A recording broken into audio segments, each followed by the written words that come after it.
What's up, guys? It's Mark from Erickson Machine, and today I'm going to do a little short video on stud removal. So I've done a couple of these videos before, but they were normally shorts. Never really explained it fully in depth, so I figured I'd make a fairly short video showing on a corroded SXR 800 cylinder we're getting ready to do, showing you the method I use, and a couple other methods that we don't, but also work. So, let's get started. Thanks for watching.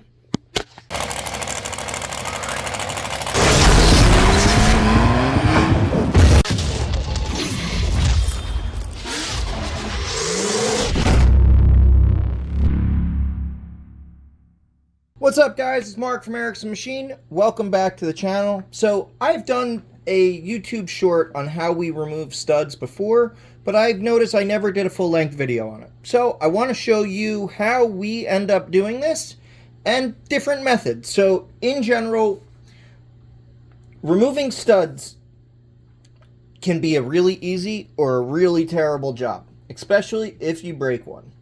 So doing it correctly is fairly important. Now, freshwater stuff, normally you never have an issue, but this is a saltwater SXR 800 cylinder that this is one that could be an issue. So there's a few different methods of removing studs. So number one is, the double nut method, where you take a nut, you throw it down, you put the other nut, you jam them together, and then you back the bottom nut off. That works great if you don't have tools or specialty tools, or you're a weekend warrior that are only doing this once. That is an awesome method to use, but it's extremely time consuming. After that, there's a few different style stud pullers that you can use. The one I mainly use is the impact stud puller, which is this. I use it with an impact. I end up using penetrating oil, krill, PB Blaster, WD-40, kind of any of them. And basically the first thing I do, which we'll start doing now before I keep filming, so that way it can soak in a little bit, is I spray each stud that I plan on removing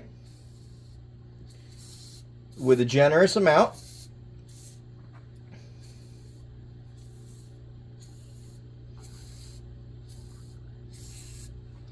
We'll let that soak for a minute, and then I'll show you the next steps.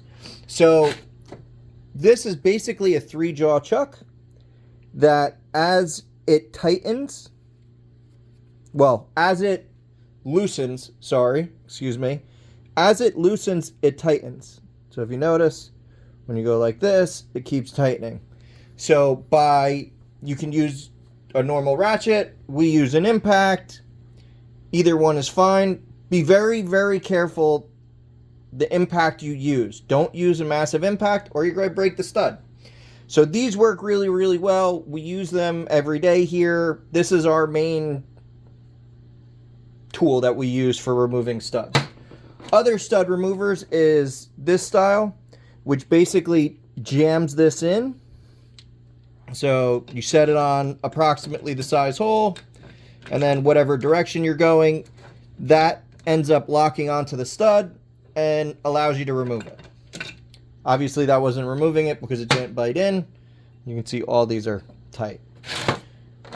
These work very, very well, especially for larger studs. The big issue with these is when you're going in tight areas, they don't fit. So for a lot of jet ski stuff, this isn't really the best option unless you're doing a stud like here, where yes, this will work. There'll be a link to this down below too if you want to buy it. Buying it, it's affiliate link, helps the channel. I think they're like under 20 bucks. Other style is these. Gear Wrench makes them, a bunch of people make them. It's a Sprag style. They're for exact sizes pretty much. So like 7/16, 3/8, 1/4 inch, 5/16, 6 mil, 8 mil, 10 mil, 12 mil. These work very well, but don't really work well on stainless steel. Because stainless steel is soft, and many times when you do it, it will just end up stripping on it. Also, you can't really use these with an impact. You have to use a wrench, but they work very well. So if you're doing car stuff, we mainly use these on automotive, and tight to reach areas. If it's in a really tight spot, this is smaller. And the truth of the matter is, if you do a lot, there's a reason we have all three. Because certain ones fit in certain different applications better. So the trick that I have learned is we soak it with penetrating oil first. And then I go around with a torch and I heat up around the area until it starts to bubble. I'm going to zoom in real quick on this first one. I guess I'll zoom in on this one because it'll be the easiest one. And then I will show you what I mean by starts to bubble. All right. So now I heat up around it, not on it.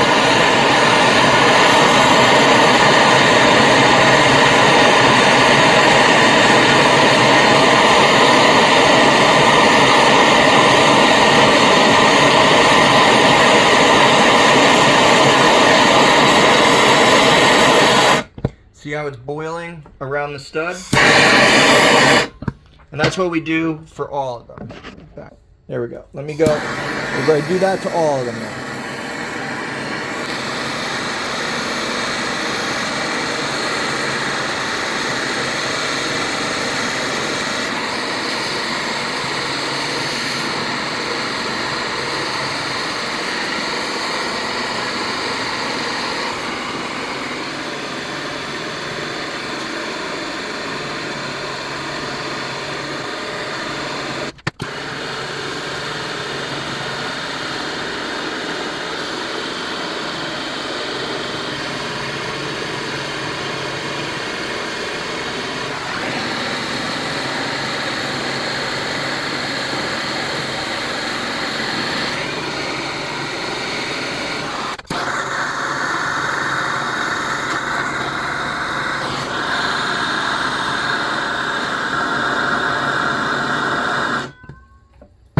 There we go.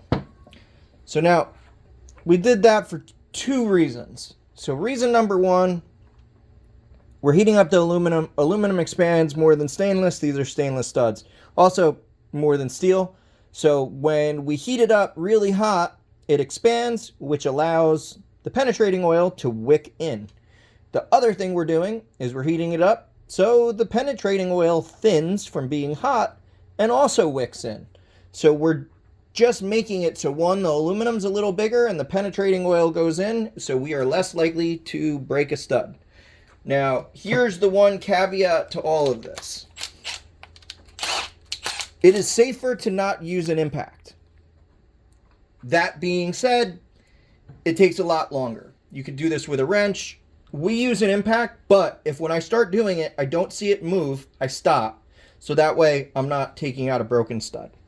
Just saying that in the first place before we get started. But normally, if you do this method, they all come out this quickly.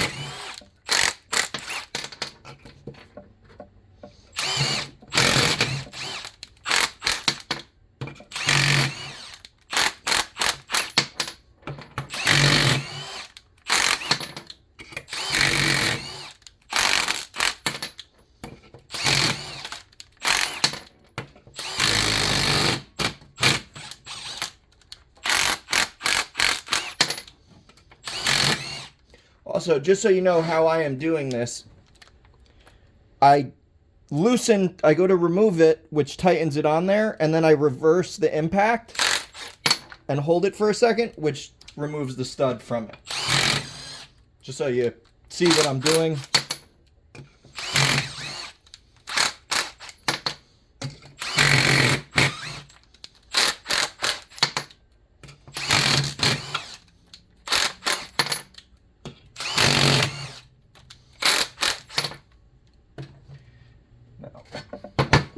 Put it down here. I'm just going to put another drop of penetrating oil on each one, even though I sprayed it, just so it sits in there.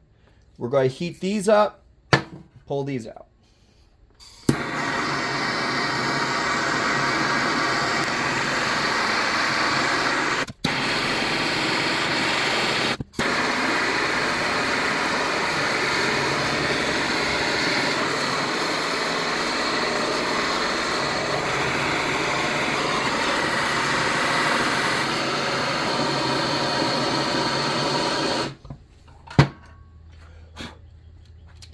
Now, same thing.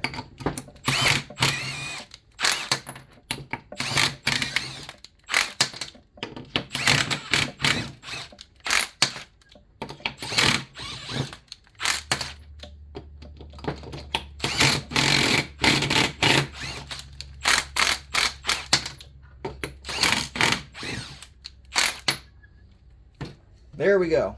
So we just pulled all the studs out. Now, a couple quick things. One, take your time, because rushing this and having a problem, drilling one out is way more of a nuisance than spending a little extra time trying to get a stuck stud out. So that's the first thing. Second thing, if you're sending your stuff out to a machine shop, ask them how much they charge to remove studs, because machine shops remove studs all the time, and a lot of times they can do it just as easily as you can, if not easier, and they are normally less likely to break studs. Broken studs happen, broken bolts happen, but you know, if you break a bunch of them, it can cost you a lot of extra money. So just keep that in mind when you're doing it. And also, you know, our boring stand I made, and I designed it so that way most common engines, like this one is here for us to port. All right, so if you look here, you can see the deck surface on this one isn't in the best shape. So it's here to get bored and ported. So at that point, it's just smarter for us to pull the studs out. We're going to surface everything on it anyway and fix it. But contact the machine shop beforehand, whoever you're using, and see if they need to be removed. Our boring stand is set up so we don't actually have to remove the studs if the deck surface is in good shape. Obviously, if the deck surface isn't in good shape, they've got to come out so that we can fix it. So ask before you remove, because you might cause yourself a bigger headache. So, like always, guys, greatly appreciate you watching the video. Hope you learned something. Have a great day. I'll catch you later.